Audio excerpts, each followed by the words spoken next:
Sirach chapter 12, verse 10.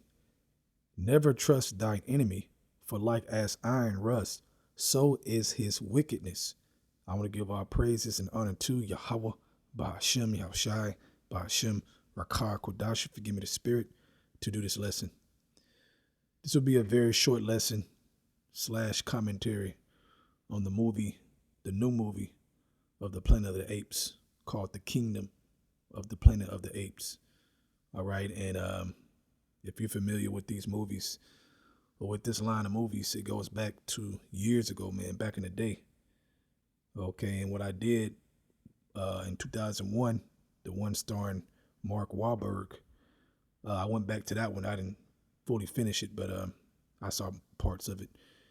And I did that because in that one, the apes had Esau in slavery, the one in 2001. And then the ones from the past couple years, basically Esau ain't in slavery. He doing other shit. They kind of wrote a different story there. Okay, but the new one that just came out that I just saw, now it puts Esau back in that slavery position, post doomsday. I'm not going to tell the movie for those who ain't seen it, but I'll just say a couple things on it. I read that scripture because going back to Sirach 12 and 10, I read it again. Never trust thine enemy, for like as iron rusts, so is his wickedness. Verse 11, though he humble himself and go crouching, yet take good heed and beware of him. And thou shalt be unto him as if thou hast wiped a looking glass, and thou shalt know that his rust have not been altogether wiped away. Right, man. Still a devil. Okay. Now, the one in the new movie that's in charge, that's the new head of all the apes, he has the mindset of building the kingdom up, right? Building the kingdom up and keeping these devils in slavery because they're no good. They're evil. They're beasts. They need to be in slavery. Okay. That was his mentality. But like I said, in the past couple, I should say, 3 Planet of the Apes, it's always at Uncle Time. Always at Uncle Time to try to trust the enemy. And that's what you see in the past couple of them, leading to now trying to trust the enemy and let the devil in. But you can't trust the devil, man. Okay. And they talking about Jake, making fun of us. And I said it because when I went back to the one in 2001 with Mark Wahlberg, first of all, you got the 8 women wearing lace fronts. Okay. That's one clue right there. All right.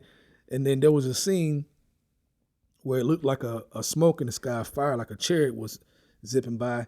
And right away it cuts to one of the apes on his knees praying. Okay. Praying to the higher power. Like they got laws. They got a higher power.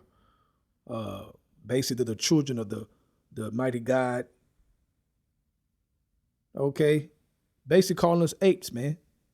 But just like in real life, you got Jake, who basically want to save the devil and let him in and ruin everything for all the Jakes. He ruin it all.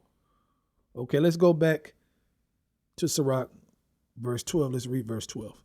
Set him not by thee, lest when he have overthrown thee, he stand up in thy place.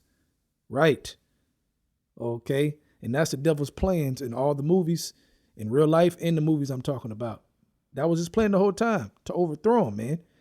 Now, and then also the son of the last, the one, who was befriending the devils, Caesar, and now his son Noah is growing up in this one and the new one, right?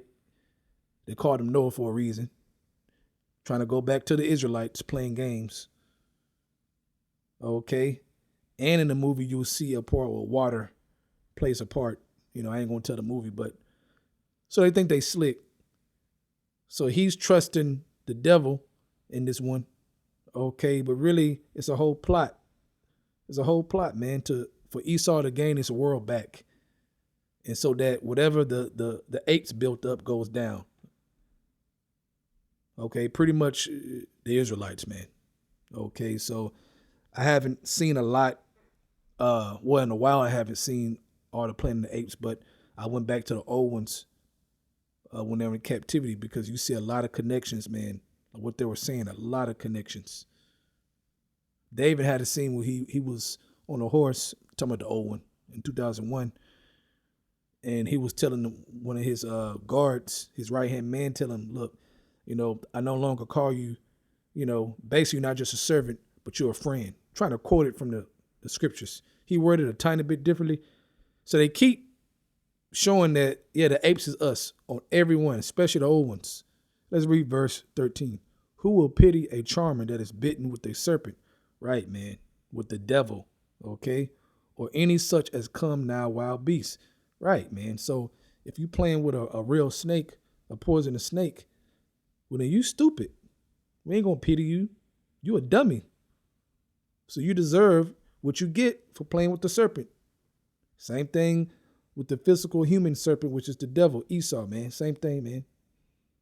Okay, you want to trust him like, okay, well then, whenever he overthrow you or do some wickedness, well then don't feel sorry. Okay, so it's funny how the ones they try to make the villain in the Planet of the Apes be the one in the right spirit, trying to keep the kingdom attached and keep the devil underneath. But anyway, so the movie was decent. It was decent if you want to go see it, but I would go see it and then I would go back to the old ones. Pretty much I would start with 2001, doing with Mark Wahlberg. I think that's a good start if you want to. So, but with that, just a quick lesson, man. Don't trust your enemy at all. Okay, with that, I want to give our praises and glory to Yahweh, Bahashem, Yahushai, Bahashem, Rakah, Kodash, for giving me the spirit to do this video. Double honors to the elves of Great Millstone. And shalom to Yaakam out there that's doing the truth and sincerity. Shalom.